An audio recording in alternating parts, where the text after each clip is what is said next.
بسم اللہ الرحمن الرحیم۔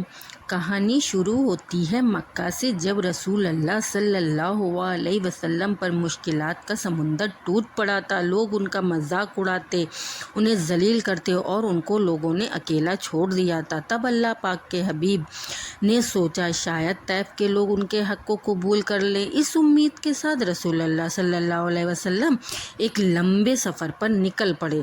ان کے ساتھ صرف ایک وفادار ساتھی تھا۔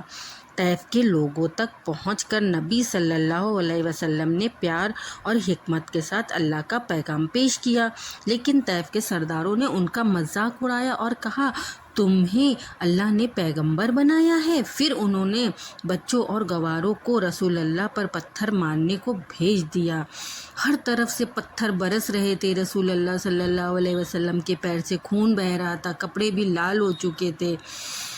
اپنے جسم کو بچاتے ہوئے وہ طائف کی گلیوں میں دوڑتے ہوئے نکل گئے، اور جب ایک باغ میں پہنچے تو تھکان سے گر گئے، اور تب ان کے لبوں سے وہی دعا نکلی جو آج تک ہمارے ہر مصیبت میں انسان کے دل کو سکون دیتی ہے۔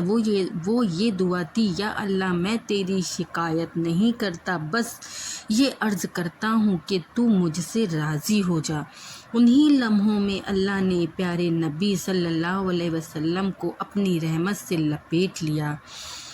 باغ کے مالک نے اپنے نوکر کو بھیجا اور کہا انہیں کچھ کھانے کو دے دے۔ جب اس باغ کے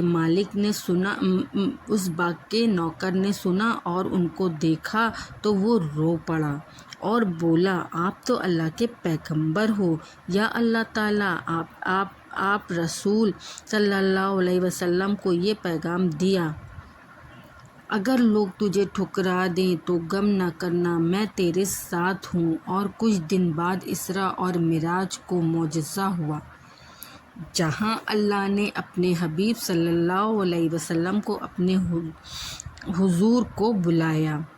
یہ واقعہ سکھاتا ہے کہ جب دنیا ٹھکرا دے تو صبر کرو، کیونکہ اللہ کبھی اپنے بندوں کو اکیلا نہیں چھوڑتا۔ وہ سب سے بڑی تکلیف کے بعد سب سے بڑی عزت عطا کرتا ہے۔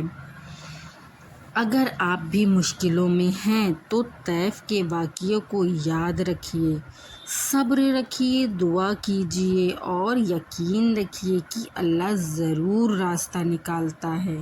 ماشاءاللہ۔